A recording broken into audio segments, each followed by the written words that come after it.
ભાવનગર શહેરમાં world cancer day નિમિત્તે 1 ફેબ્રુઆરી રવિવારના રોજ સ્પર્શ કેન્સર કેર અને ખાનગી હોસ્પિટલના સંયુક્ત આયોજન હેઠળ એક વિશાળ જનજાગૃતિ વોકેથોનનું આયોજન કરવામાં આવ્યું હતું। આજના સમયમાં કેન્સર જેવી ગંભીર બીમારીના ઉપચાર માટે ઉપલબ્ધ આધુનિક સારવાર અને દવાઓથી દર્દીઓ સંપૂર્ણ સ્વસ્થ બની શકે છે એ સંદેશ જનતા સુધી પહોંચાડવા માટે આ વોકેથોન યોજાઈ હતી। આ વોકેથોનમાં શહેરની વિવિધ સામાજિક, શૈક્ષણિક અને સ્વયંસેવક સંસ્થાઓના પ્રતિનિધિઓ ઉત્સાહભેર ભાગ લીધો હતો। ખાસ કરીને ભાવનગર જિલ્લાના સ્કાઉટ ગાઈડ સંગઠનના 500થી વધુ રોવર રેન્જર્સે નોંધપાત્ર ઉપસ્થિતિ નોંધાવી હતી। તમામ ભાગ લેનારોએ કેન્સર અંગેની જાગૃતિ ફેલાવવા માટે સૂત્રોચ્ચાર અને પ્લેકાર્ડ્સ સાથે શહેરમાં પગપાળા યાત્રા કરી હતી। આ કાર્યક્રમ દ્વારા કેન્સર અંગેના ભયને દૂર કરી સમયસર નિદાન અને યોગ્ય સારવારથી જીવન બચાવી શકાય છે એવો સકારાત્મક સંદેશ જનસમુદાય સુધી પહોંચ્યો હતો।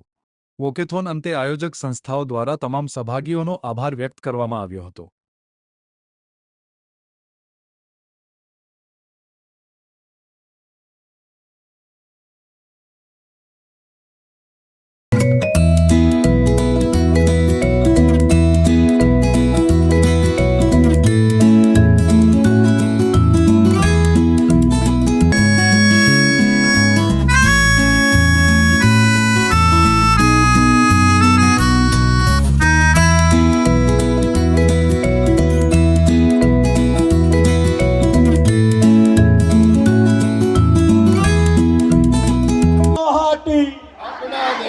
अपनी माटी गुजरात हो या गुवाहाटी।